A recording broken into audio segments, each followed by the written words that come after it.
The cultural significance of Drive, whose monster design. Welcome to Artificial Radio.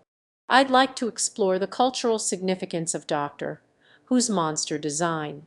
From the Daleks' eerie, mechanized hum to the eerie eyes of the weeping angels, the monsters of Doctor Who have been an integral part of the show's enduring legacy.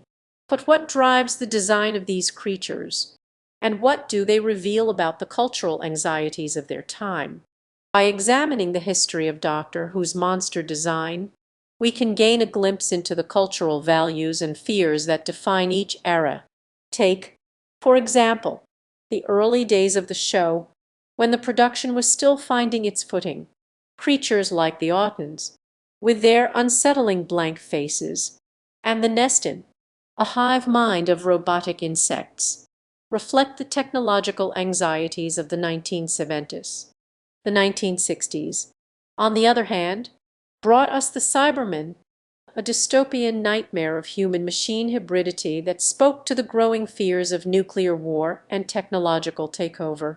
This was an era of rapid social change, and the Cybermen embodied the worst fears of conformity and the loss of individuality.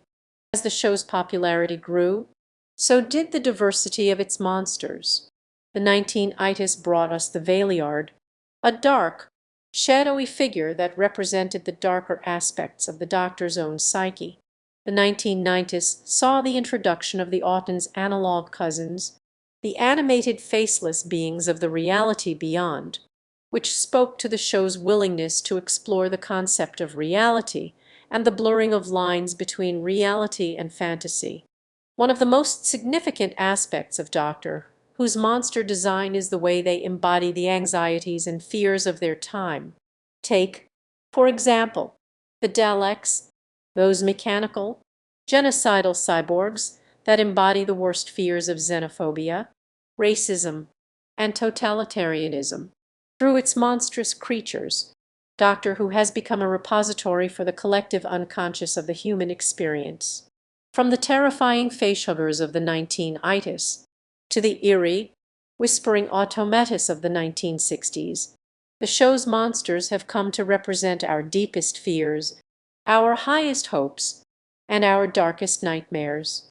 Ultimately, the cultural significance of Doctor Whose monster design lies in its ability to reflect and shape our understanding of ourselves, our fears, and our hopes.